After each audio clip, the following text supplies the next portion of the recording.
Ako si Itili Knight. Nagpakuha ako ng video upang ipaabot sa inyo na huwag niyong iboto si Rodrigo Duterte. Kasalukuyan ngang napanood ko sa YouTube na si Duterte na ang nangunguna ngayon sa Pulse Asia. Nais kong ipabatid sa inyo, mga kaibigan, na kami, nasamahan ng mga maiitim na tao dito sa Pilipinas, ay nanganganib na humina ang negosyo. Huwag niyong iboto si Digong.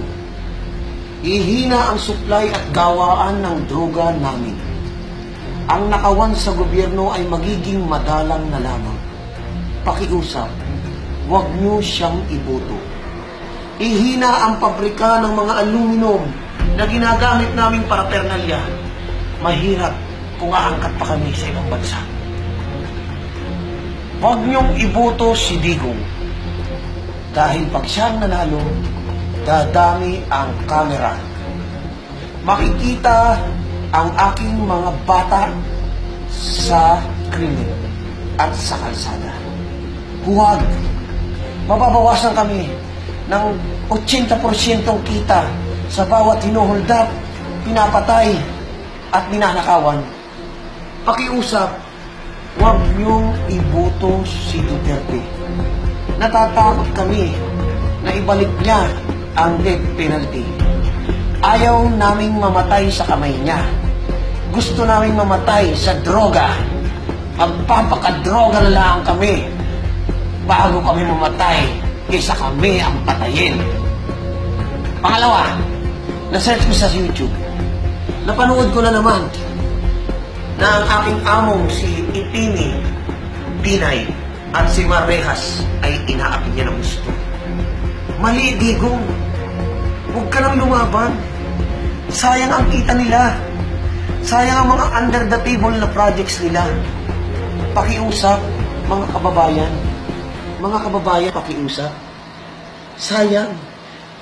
Huwag natin sayangin ang ating pagkakataon. Utay-utay nang naghihirap ang Pilipinas. Ipagpatuloy na natin. Huwag na nating sayangin ang mga oportunidad na iyon.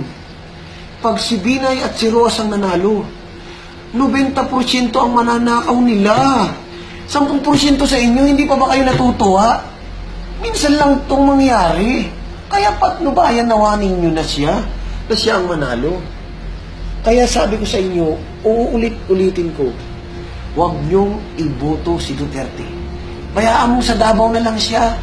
Maganda naman ang Davao, tayo naman ay maganda din. Laganap ang droga, madaming adik, maraming nakakulong, maraming magnanakaw, maraming nare-rape. Di ba masaya? Kaya, huwag na natin siyang iboto. Bayaan na lang natin siya sa Davao.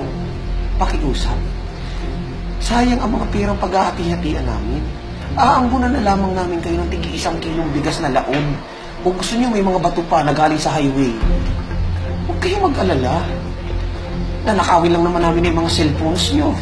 Gagasain lang naman namin yung mga anak nyo. Huwag na kayong magboto pa kay Duterte. Sayang ang pagkakataon na kami ay nabubuhay pa.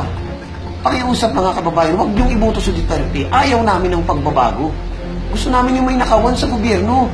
Masaya. Super saya namin para kaming umaapaw ang kaligayahan kapag may nababalita kaming nakawan sa TV. Kasalukuyan nga, pag may nire-rape pa, inggit na inggit kami. Huwag niyong ibubuto si Duterte. Naku po, huwag na huwag iyong ibubuto siya. At isa pa, mga kababayan, pabayaan na natin traffic ang kalsada ng Maynila. Sanay naman tayong traffic eh. Importante yung maandar ang makina natin. Pag binuto niyo si Duterte, kukunti ang kalsada sa magpapagawa siya ng mga expressway na sarili ng gobyerno, na para sa gobyerno at para sa tao. Huwag. Bayaan natin si Kuwangko. Bayaan natin kay Kuwangko yun kasi kay Kuwangko yun. Bayaan natin yun. Kaya ito lang huli kong may papayo sa inyo. Huwag niyong iboto si Digong. Kaming mga drogista ay hindi sumusuporta sa kanya. Sayang ang pabrika ng droga na itinayo pa namin noong panahon pa ni Cory Aquino. Sayang ang mga pagkakataon ng mga kababayan.